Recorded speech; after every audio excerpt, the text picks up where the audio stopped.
Europar Batasunak aldarrikatu zuen martxoaren 11 izanen zela terrorismoaren biktimen Europako eguna, nazioartean biktimez oroitzeko eguna alegia.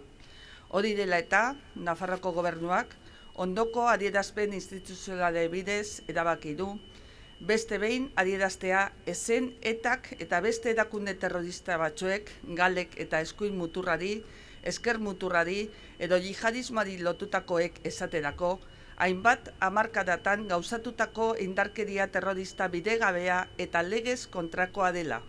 Adieraztea Nafarroko gobernuak eraba gaitzesten eta kondenatzen dituela terrorismoa, etarena indar handia izan baitu Nafarroan, eta indarkeria erabiltzea zeina ideia edo proiektu defendatzeko. Errealitate hori aitortzeko egiten ari diren urrats positiboa balietsita, gaur, oraindik ere, erabat ezinbestekoa da indarkeria gauzatu zutenek edo babes sozial eta politiko eman zietenek gizartearen gehiengo handiarekin bat egitea. Terrorismoaren biktimei babesa ematen jarraitzea eta haiekin eta haiek ordezkatzen dituzten elkartekin lankidetzan aditzea haien eskubidea gauzatzeko. Horrez gain, gaitzestea terrorismoen biktimen eta haien senideen duintasuna eta memoria urratzen dituzten ekintza guztiak.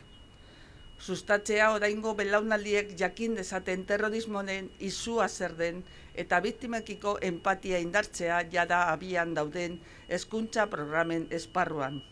Hona hemen programa horietako batzuk, memoria duten eskolak, bakearen eta bizikidetzaren alde sarea, eskuti programa zeinak biktiman ikasgeletan hezitzaile gisa egotea sustatzen baitu, eta Nafarroko hezkuntza kurrikulunean txertatu diren unitate didaktikoek. Terrorismoaren biktimei buruzko beste lege bat sustatzea duela 15 urte onetsitako eguneratzeko.